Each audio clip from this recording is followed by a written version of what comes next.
Recording in progress. Oh, are we doing all from the beginning? In the Pop Culture Cupid podcast, we talk about how pop culture influences our expectations in relationships. I'm Alison, love coach, here to help you single people find your way back to love. Healthy communication. I'm Michelle. I help singles embrace themselves and their singleness, as well as develop a healthy self-relationship. We bring some juicy stories from our own love lives and dating, and it gets pretty interesting. Be focused, we're going to be to the point, and no digressing. Self-awareness. Follow, share, subscribe, enjoy. And like and comment. If it's shockingly bad, we just re-record another one. Yeah. No, I think there's some good stuff that you can just nitpick.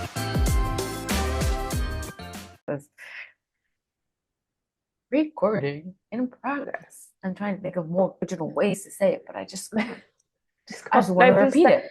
It's the added thing at the end is Michelle just asked me, like, should we change outfits? I'm like, no, who cares? Like, we're not. Yeah. Definitely not. My God. Yeah. I just don't want people to think that we're slobs and we're just wearing the same thing week after week. But for a month, because this is our 4th episode. But okay. yeah, I'm like, no, people will understand. But we're just not those people who are going to go change and pretend it's like a different day. And no, I can barely breathe properly. I'm not going to worry about changing my outfit. I'm not like, no. Yeah, because this is the first time that we'll have 4 episodes where we're strictly the same, because we would have 2 episodes, which I feel is acceptable for outfit repeating, but 4 is a bit much. Who cares? Yes. This is an audio format. Oh my God, I'm about to sneeze again. Exactly. Bless you, Malhol. No. Look at the light. You don't have light, do you? This is loud. Anyway. Well. Today's topic, funny how I say today's topic as if I'm really believing that we are doing this like a separate day, is vulnerability. Again, back to Love Island, the first episode. Love is blind. Love is blind. Oh, I always do this. You always do it. No, it's fine. We'll forgive you. We love you anyway. Thank you. Love is blind. There was a lot of vulnerability in the pods in this first episode, because I was talking about, like, when people talk to me about dates and what it is to be a love coach and things like that. And like just yesterday we were at a birthday party and there was this 30-year-old woman who is I mean, not superficial in the sense of only cares about appearance, but superficial in the sense that she gives it a lot of importance, but she's beautiful, but has got a lot of depth, and she can only go towards the good-looking boys. And I say boys, not men, because they end up being completely immature. And we talk about vulnerability, and it feels like it is becoming a bit of a huge topic, which is great. About you guys need to be more vulnerable, about sharing the deeper stuff, about showing who you really are. Because we talked a bit about Hannah and Nick and how they showed no vulnerability whatsoever, which is probably what's going to lead to the downfall. But other couples, they really shared about how parents got cancer, MS, separation things, childhood things, which is like the hitting the money with vulnerability about this one guy was like ended up crying about how his mother's family kind of left her when she and I was just like, wow, I feel confident that there's going to be a lot of weddings going on in this season, so not sure about what couples at all, and if they're going to last or even say yes. But I think that I was really taken aback about how much vulnerability there was in these first dates, which is great. I mean, I think that's exactly what you need to be doing. Yeah, I will dare say that it might be a bit easier to be vulnerable in the pods because you're talking to a wall, and it's a bit harder to I mean, there's a lot to say with the fact that there's a camera there, but I think you kind of forget that it's there. But you know, when you're in a room with someone, then they're looking at you, it's much harder. I don't know. That's what personally I feel like when there's someone with me in the room looking at me, there's a real tangible person right in front of me. It's much harder for me to really open up. Whereas let's say you're talking beyond a wall, it's, you know, much easier to like as if I'm gonna make a funny comparison here, but for me, like when I'm recording a reel or recording a video or whatever for something to go online, I feel comfortable doing silly things when I'm at home and no one can see me, even though it's going online, you know? But if I'm outside, I'm gonna feel so awkward recording anything.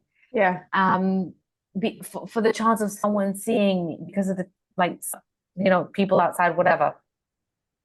So I think it's easier in that sense of like, you know, you don't really see the person in front of you. So it's almost as if you're just talking out loud to an empty room. Um, I will say though that I feel like a lot of times there's also that added extra pressure to be vulnerable as soon as possible because otherwise they're gonna go on to the next match and people just want to gauge who you are right away because it's on a very tight time limit.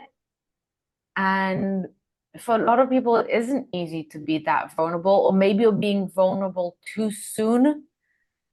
And I don't know. It's a bit, again, it's like I was saying it beforehand about what were we talking about? Something about it that, you know, it's not real life. Like dating in Yeah. the pods and dating in real life is very different. And I can understand why in that situation you would have to be like vulnerable as soon as possible because otherwise it's much harder to get to know the person. Yes, I do think that you need to show vulnerability to be able to progress in your relationship. But as someone who takes time to open up, and I was saying also in one of the previous episodes that I can be very cold in the beginning. It's because it's just I don't like being vulnerable with just anyone. And I'm not going to share my whole life story on the first few dates, especially not all at once. I think it's something that, you know, you can gradually share with someone and get to know each other, like, because it's a process, you know, it's not something that you have to dump on someone all at once. But I do think it's very important to show vulnerability for someone to get to know you and understand you and who you are and to be able to trust you because they see that you're sharing with them and you're being open and honest and vulnerable. And so they can do the same with you. It sort of creates like this trust. When you're vulnerable with someone, then they'll feel, you know, they'll be able to Safe. be vulnerable with you as well. But I added to that, it's just when you are being, you know, we talk about being yourself and being vulnerable and things and putting up a front and things like that. And I think when you are choosing to share these